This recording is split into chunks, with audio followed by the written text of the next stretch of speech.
도봉 롯데캐슬 골든파크 드디어 이제 임차인 모집 공고가 정식으로 나왔죠.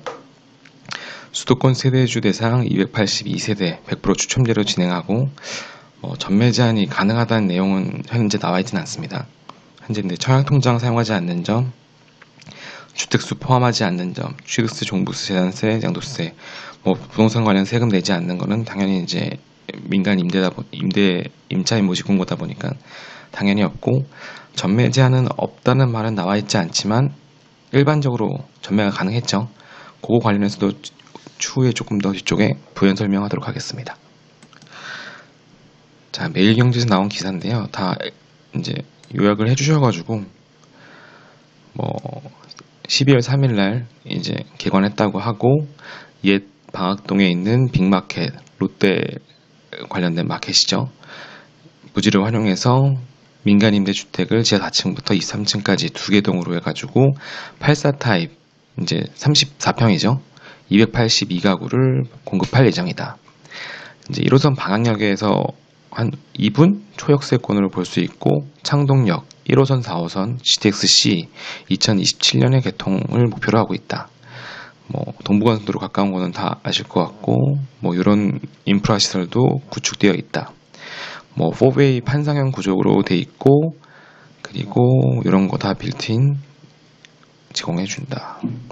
그리고 커뮤니티 시설도 이제 마련돼 있고, 그리고 이제 민간 임대 주택이다 보니까 청약 통장 상관없이 청약 가능하고, 돌아오는 지금 토요일이니까 토요일, 일요일 동안 고민하시고, 솔직히 이제 선당 후검 상품이기 때문에 우선 청약 넣으시고 그 이후에 당첨자 발표 이후에 난 다음에 그 다음에 고민하셔도 될 것 같습니다. 오는 7일 월요일 화요일 날 청약하셔야겠죠. 당첨자 발표는 이틀 뒤인 9일날 하고, 정당 계약은 그 다음 주 주중에 체결하게 되어 있습니다. 좀 이따 이제 홈페이지에서 보면 조금 이제 기존 청약 일정과 다른 점이 좀 있으니까 그거에 대해서도 좀 말씀드리도록 하겠습니다.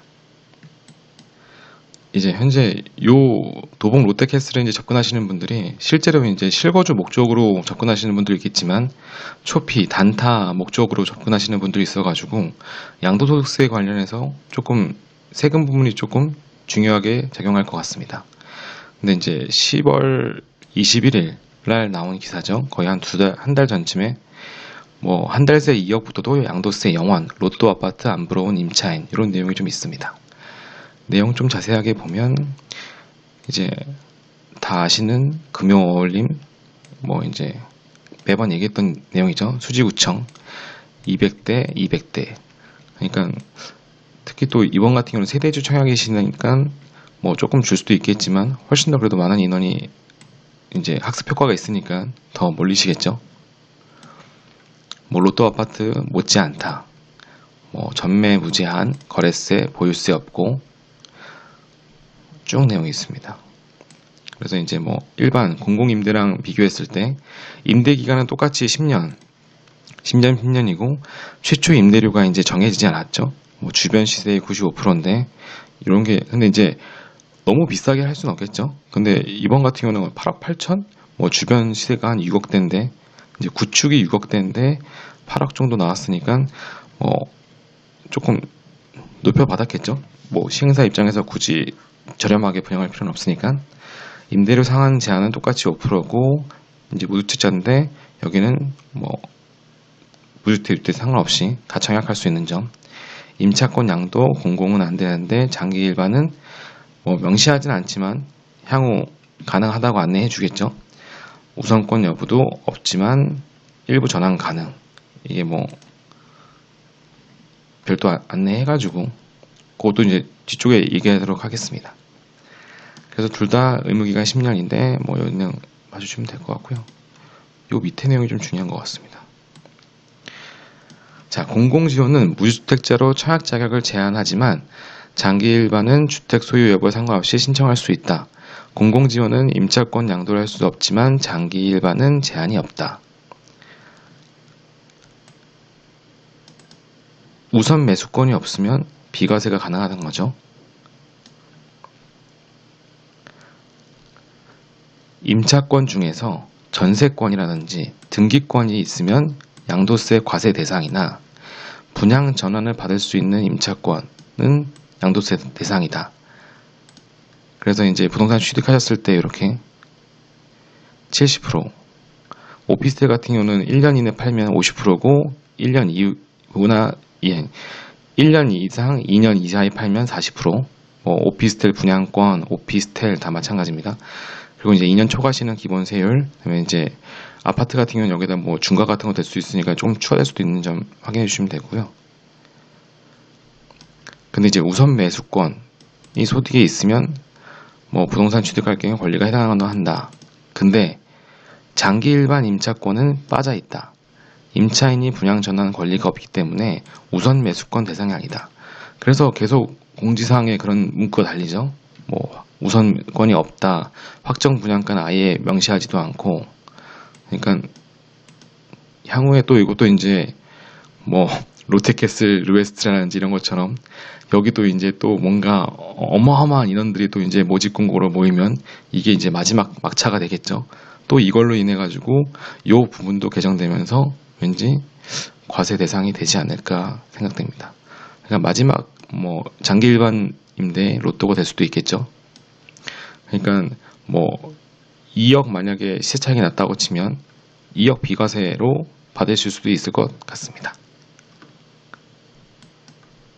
자, 해당 홈페이지에 오면 뭐 기존과 다르게 조금 더 추가됐죠. 동호수 배치도 보면 이렇게 돼 있고, 요 B타입이 약간 좀 모양이 약간 조금 판상형 좀 이렇게 다르지만 하고 앞에가 좀 막힐 수가 있죠, 뷰가.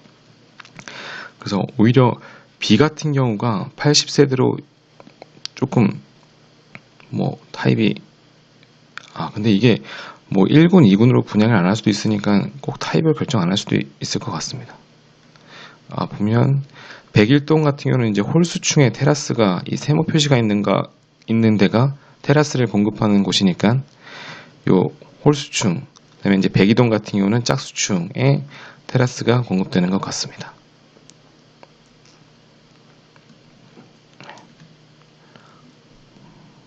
타입별 한번 볼까요? 이게 A타입 같은 경우는 마통풍, 근데 뭐 이거는 오피스텔이 아니니까 다 마통풍 되게 설계가 될 것 같습니다. 하도 요즘 오피스텔만 보다 보니까 뭐 요 모형들 다 A타입이 제일 좋아 보이네요. 침실 2 앞에 발코니가 있을 예정입니다. 이제 발코니와 테라스는 다르다는 거 아시죠? 이제 테라스는 바깥쪽에 있고 여기는 확장하면 안 되는 부분. 84D 같은 경우는 102동에만 있는 타입이고 이런 식으로 구조가 되어 있습니다. 뭐 이렇게 뷰가 양쪽으로 다 조금씩 어쨌든 이게 그 서로 약간 이게 마주치지 않게 이렇게 조금씩 틀면서 잘 설계해 주셨겠죠. 뭐 나머지 것 좀 뭐 보시면 될 것 같고, 공급 일정이 이제 조금 이전과 특이한 점이 하나 있죠. 청약은 다음 주 월요일, 화요일 날 신청이 되고 당첨자 발표가 9일 날 나옵니다. 그리고 11일 날 12일까지 주말 포함해서 당첨자 방문 관람이 있죠. 보통 일반적으로 청약, 당첨, 정당 계약 이런 식으로 진행되는데 굳이 한 번 더 부르죠. 뭔지 이때 왠지 뭔가 있을 것 같죠. 당첨되신 분들은 혹시라도 뭔가 얘기가 있으시면 잘 듣고 와서 전달해 주시면 감사하겠습니다. 그리고 공급 내역을 좀 보도록 하겠습니다.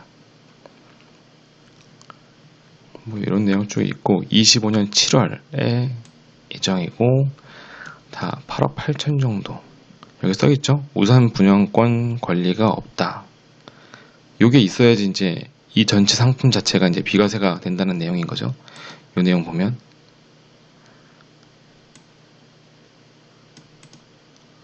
우선 매수권이 아니다. 이렇게 얘기하기 때문에 요거 그래서 8억 8천 정도면 뭐 향후 25년 7월 당시 그 당시 시세를 반영한 것 같은데 그때쯤 전세가가 또 조금은 오르겠죠?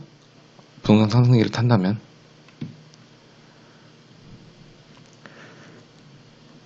그래서 뭐 전대 불가하다는 내용 나와 있고 뭐 쭉 자세한 거는 공급 내역서 쭉 봐주시면 될 것 같습니다. 이제 100% 추천력에 써 있네요. 또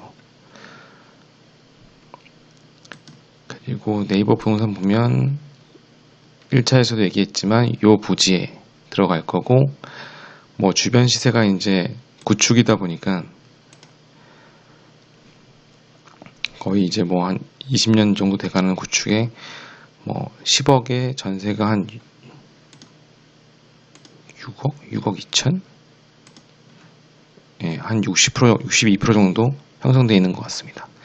근데 거의 뭐 8억 8천이면 주변보다 신축이긴 하지만 전세가가 근데 보통 아파트 신축이면 신축 전세는 그 집주인들이 뭐 실거주 의무 없으면 약간 조금 싸기 마련인데 저렴한 편이긴 한데 왜냐면 잔금 맞추고 하려면 어쨌든 2년 동안 세입자 받아가지고 해야 되니까 신축주의로 약간 전세가가 조금 저렴하게 형성되는 게 보통인데 8억 8천이면 좀 비싼 축에 속하게 되겠죠. 한 12억 5천 전세율 뭐 70% 예상했을 때 약간 25년도에 12억 5천 정도는 갈 거라 그렇게 분석한 것 같습니다. 요건 첫 번째 영상 때 말씀드렸던 거 이제 수도권 15억 아파트 한 채를 구매할 때 한 채를 이제 추가 더 구매한다고 했을 때 뭐 종부세가 솔직히 어마어마하죠. 매년 뭐 솔직히 연봉 내가 뭐 연봉 7천 8천이라고 할지라도 대기업 다닌다고 해도 실수령액 5천인데 1년 동안 번 돈 다 납부하셔야 되죠. 그럼에도 불구하고 이 집값이 올라주면 모르겠지만 실제로 가성비가 되게 떨어지는데 현재 이런 장기 일반임들을 이용하게 되면 똑같은 10년 동안 똑같은 관리를 유지할 수 있지만 거의 10년에 걸쳐서 10억, 1년에 1억씩 세이브할 수 있는 방법이죠. 뭐 이 내용 관련해서는 첫 번째 파트 1 영상을 좀 참조해 주시면 좋을 것 같습니다. 자, 결국에 전매 여부, 전대 가능 여부, 그다음에 우선 분양권, 확정 분양가 이렇게 4개를 조금 뭐 실거주 같은 경우는 중도금 대출도 조금 따져보셔야 되는데 이렇게 4개가 조금 가장 관건이죠. 우선 뭐 전대 같은 경우는 안 된다고 명시되어 있고 우선 분양가도 안 된다고 얘기되어 있지만 결국에 요 우선 분양이 안 된다고 얘기해야지만 양도소득세가 비과세될 수 있기 때문에 이 관련된 조금 더 자세한 내용을 알고 싶으시면 결국엔 당첨이 되신 다음에 금요일부터 화요일까지 진행되는 당첨자 방문 기간에 방문이 좀 필요할 것으로 생각됩니다. 그래서 우선은 뭐 당첨이 되신 다음에 요 얘기를 듣고 그 이후에 진짜 뭐 다 안 되네 이렇게 하면 그냥 취소하시고 나오시면 되고 했는데 뭐 비교해 봤을 때 충분히 10년 동안 메리트 있다 하면 계약 체결하시고 진행하시면 될 것 같습니다. 예, 그러면 뭐 토요일, 일요일 조금 더 스터디 해보신 다음에 당첨자 발표 되신 이후에도 한 2, 3일 정도 있다가 계약을 체결하니 그냥 우선 그 아까 일정 같은 거 봐도 잠시 일정 한번 보도록 하겠습니다. 아까 봤던 일정인데 일정만 봐더라도 뭐 기존에 이제 만약에 오피스텔 같은 경우는 뭐 다 주중에 뭐 청약 신청하고 당첨자 발표 나고 이날 하루만 계약한 다음에 뭐 이날 뭐 무슨 이슈 진행한다든지 그런 식으로 초치기로 진행하는데 당첨자 발표하고 오히려 주말을 낀 여유 있게 공무원분들이 잘 안 계신 어쨌든 주말 껴가지고 당첨자 방문 관람을 진행한 다음에 그 이후의 계약도 3일에 걸쳐가지고 진행합니다. 뭔가 되게 여유가 있죠. 그만큼 자신감이 있어 보이는 그런 내용이겠죠. 만약에 이때 방문자 관람들 다 하셨는데 뭔가 계약사항이 기존과 다르게 뭔가 되게 안 좋다 그러면 다 계약 안 하시겠죠. 근데 이 시행사에서 다 계약 안 하는 거는 원하지 않을 테니까 분명히 당첨자 방문 관람 때 뭔가 좋은 메리트가 있을 것으로 예상이 됩니다. 예, 그럼 오늘은 여기까지 한번 정리해 보고요. 모두 다 좋은 결과 있으시길 바라겠습니다. 조금이라도 도움이 되셨다면 구독, 좋아요 부탁드리겠습니다. 감사합니다.